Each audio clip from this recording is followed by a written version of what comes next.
Hello everyone, this is Dr. Ranjini Singh. Welcome back to my channel अभिज्ञानम। अपनी last के video में मैंने cognitive development के meaning, importance और जीन पियाजे के मेजर कॉग्निटिव अप्रोचेस की चर्चा की। Today I am going to discuss Piaget's theory of cognitive development. We know that Jean पियाजे was one of the earliest voices in the field of child psychology and he believed children are small scientists. उनका मानना था कि वैज्ञानिकों के भांति ही बच्चों का एक अपना एक्सप्लोरिंग वर्ल्ड होता है। जिस प्रकार से साइंटिस्ट फैक्ट्स ढूंढते हैं, एक्सपेरिमेंट करते हैं, थियरीज बनाते हैं, उसी प्रकार से छोटे बच्चों की अपनी एक अद्भुत दुनिया में निरंतर वे नॉलेज और स्किल को कंस्ट्रक्ट करने का प्रयास करते हैं। पियाजे said children progress through a series of 4 different stages of cognitive development. उन्होंने कहा कि बच्चा जो अपना मानसिक विकास जो करता है वो 4 प्रमुख अवस्थाओं में करता है। सबसे पहला है sensory motor stage, number 2 pre operational stage, number 3 stage of concrete operation and number 4 stage of formal operation. आज के इस वीडियो में मैं सेंसरी मोटर स्टेज को डिस्कस करूंगी।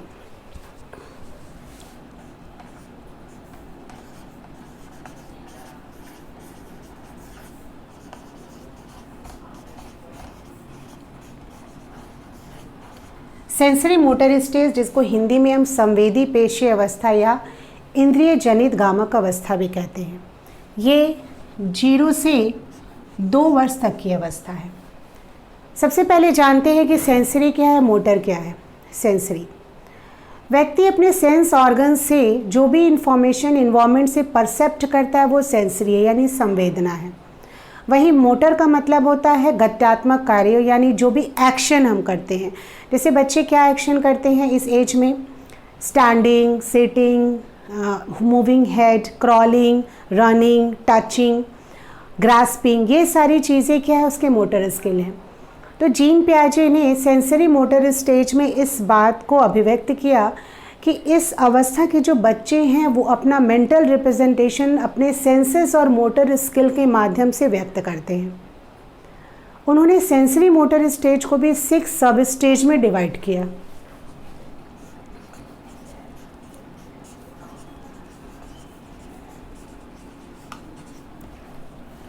सबसे पहला है stage of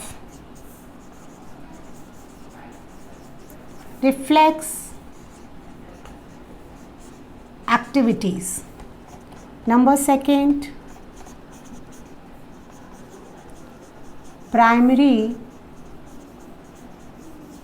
circular reactions, number 3 secondary circular reactions, number 4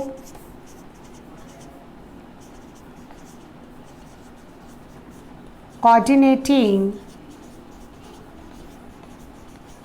secondary schema, number 5 tertiary circular reactions, and number 6 early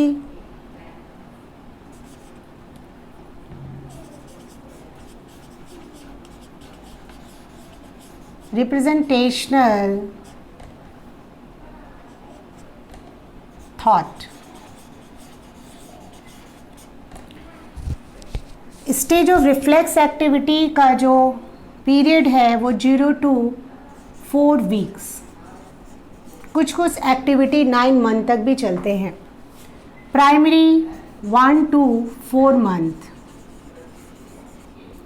secondary 4 to 8, coordinating 8 to 12, next 12 to 18 and last 18 to 24 month. ये 6 सब stage में sensory motor को gene पियाजे ने विभाजित करते हुए बताया है कि हर एक सब स्टेज में बच्चों का अलग अलग मेंटल रिप्रेजेंटेशन होता है। अब हम 6 सब स्टेज को अलग अलग समझने का कोशिश करेंगे। सबसे पहला है stage of reflex activity. What is reflex activity? It is a quick involuntary action which take place without willingness and consciousness. कहने का मतलब है कि एक ऐसा सडन रिएक्शन है जिसमें थॉट नहीं लगता, यानी कि अनैच्छिक क्रिया है, कोई सोच समझकर एक्शन नहीं किया जाता। अगर हम गर्म चीज़ को छूते हैं तो हम हाथों को तेज़ी से पीछे ले लेते हैं।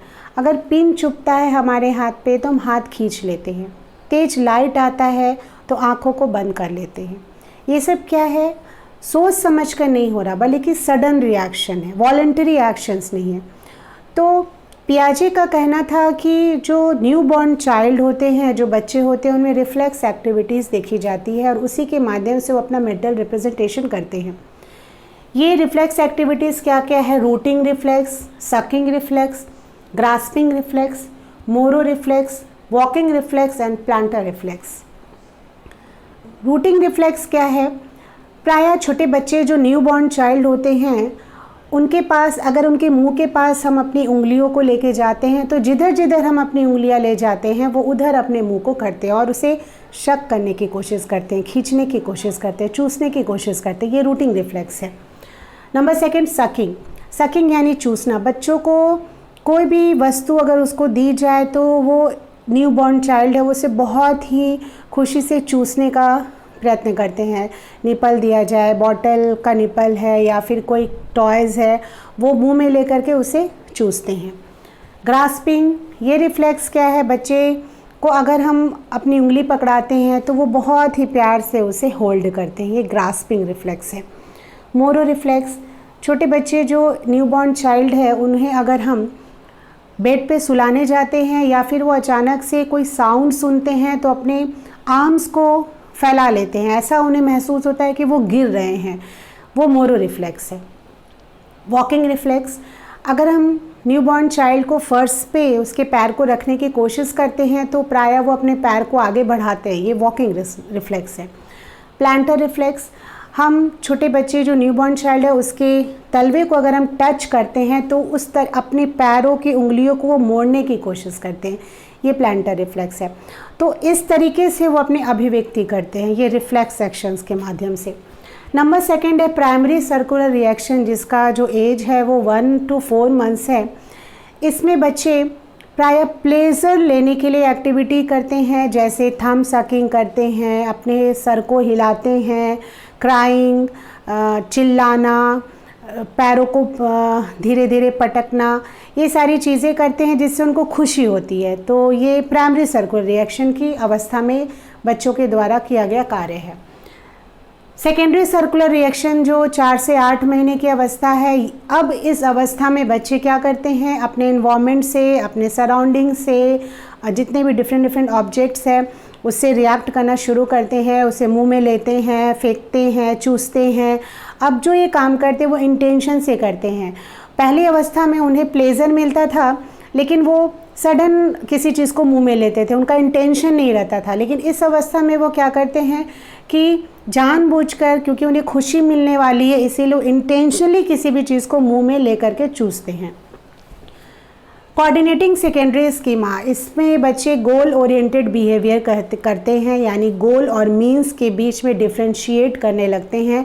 प्रायः बच्चे के अगर खिलौने किसी दूसरे रूम में रखे हो या टेबल के नीचे हैं या बेड के पीछे हैं तो वो जाकर उसे ढूंढते हैं, यानी उन्हें समझ में आता है कि मेरा खिलौना कहीं रखा हुआ है। गोल क्या है कि खिलौना कहाँ है और मीन्स क्या है वहाँ तक पहुँचना। तो ये जो अवस्था है इसमें बच्चे एक्सप्लोर करते हैं, इमिटेट करते हैं, अपने घर के सदस्यों के अनुकरण करते हैं, अपनी माता के भावनाओं का अनुकरण करते हैं। पुनः इस उम्र में, इस आयु में बच्चे जो स्कीमा किसी ऑब्जेक्ट के लिए बना लेते हैं उसका यूज़ दूसरे सिचुएशन में करते हैं। कहने का मतलब है कि उसे जो टॉयज़ बहुत पसंद है, जिसकी साउंड उसे अच्छी लगती है, वो बार बार उसे बजाते हैं। अगर रैटल की आवाज़ उसे अच्छी लगी तो रैटल को बार बार बजाते हैं। यानी एक स्थिति में जो उसने स्कीमा बनाई है उसे सेकेंड सिचुएशन में उसे यूज़ करते हैं। टर्शरी सर्कुलर रिएक्शन, इस अवस्था में बच्चे जो 12 से 18 महीने की अवस्था है, इसमें बच्चे क्या करते हैं, ट्रायल एंड एरर करते हैं। प्रायः जो भी उनके केयर टेकर हैं, मदर हैं या फैमिली के जो भी मेंबर्स हैं, उन्हें अपनी ओर अट्रैक्ट करने की कोशिश करते हैं। चीज़ों को बार बार नीचे फर्श पे पटक देते हैं। उन्हें फिर से अगर ला के दिया जाए तो फिर से उसे पटक देते हैं, क्योंकि उन्हें क्या है, वो अच्छा लगता है, प्लेजर मिलता है। इस अवस्था में बच्चे में बहुत ज़्यादा उत्सुकता रहती है। नेक्स्ट है अर्ली रिप्रेजेंटेशनल थॉट। ये 18 से 24 महीने की अवस्था है और इस अवस्था का सबसे इम्पॉर्टेंट फीचर्स है ऑब्जेक्ट परमानेंस, जिसे हिंदी में हम लोग वस्तु अस्थायित्व कहते हैं। वस्तु अस्थायित्व क्या कहता है कि बच्चे इस स्टेज में, यानी कि 2 वर्ष के अंत तक वस्तुओं का स्वतंत्र अस्तित्व होता है, इसको वो समझने लगते हैं। इसके पहले अगर बच्चों के समक्ष कोई वस्तु लाए जाए, कुछ खिलौने लाए जाए और उसे दिखा करके उसे उसके सामने से हटा दिया जाता है, तो उन्हें क्या लगता है कि वो वस्तु का एग्जिस्टेंस ख़त्म हो गया, यानी वो विलुप्त हो गया है, गायब हो गया है। लेकिन इस स्टेज में आने के बाद बच्चे समझने लगते हैं कि नहीं, उनका अपना एक स्वतंत्र अस्तित्व है। जैसे एग्जाम्पल हम देख सकते हैं कि जब बच्चे न्यू बॉर्न चाइल्ड है, छोटे बच्चे हैं, तो उनके सामने अगर कोई हम गुड़िया लाते हैं, उसे गुड़िया खेलना पसंद है, वो गुड़िया का एक कॉग्निटिव स्ट्रक्चर यानी स्कीमा अपने माइंड में बना रखा है। फिर खेलते खेलते अचानक हम उस गुड़िया को ब्लैंकेट के अंदर डाल देते हैं। तो जब बच्चा अर्ली रिप्रेजेंटेशनल थॉट के ऊपर की अवस्था में है, तो उसे क्या लगता है कि वो गुड़िया गायब हो गई है। लेकिन धीरे धीरे उसे जब उसमें मैच्योरिटी आती है, तो वो ब्लैंकेट के नीचे से गुड़िया को खींच लेता है, गुड़िया को ले लेता है। यानी उसे समझ में आता है कि नहीं, गुड़िया गायब नहीं हुई है, वो ब्लैंकेट के अंदर है। एक और एग्जाम्पल हम देख सकते हैं कि जब हम बच्चों के साथ हाइड एंड सीक खेलते हैं, तो प्रायः बच्चे अपने फैमिली मेम्बर्स को ढूंढ नहीं पाते, उन्हें लगता है कि वो गायब हो गए हैं। लेकिन धीरे धीरे वो अपने फैमिली मेम्बर्स को हर एक जगह पे जाके ढूंढने की कोशिश करने लगते हैं। छोटे बच्चे जो होते हैं, अगर उनके फादर सुबह ऑफिस जा रहे हैं या घर से बाहर जा रहे हैं, तो बहुत रोते हैं। क्यों रोते हैं? क्योंकि उनको लगता है कि उनका एग्जिस्टेंस ख़त्म हो रहा है, वो गायब हो जा रहे हैं, विलुप्त हो जा रहे हैं। लेकिन पुनः जब वो देखते हैं कि मेरे पापा घर पे लौट आ रहे हैं, तो उनका जो स्कीमा बनता है, एसिमिलेट करते हैं इन्फॉर्मेशन को कि नहीं, इनका एग्जिस्टेंस है। यानी वो घर से बाहर जाते हैं तो घर से फिर पुनः वो घर वापस आते हैं, यानी उनका एक स्वतंत्र अस्तित्व होता है। प्रायः यूनिवर्सिटी लेवल के जो एग्ज़ाम्स है या फिर यूजीसी डेट के जो एग्ज़ाम्स होते हैं, उसमें सेंसरी मोटर अवस्था के जो क्वेश्चंस होते हैं वो ऑब्जेक्ट परमानेंस से संबंधित होते हैं।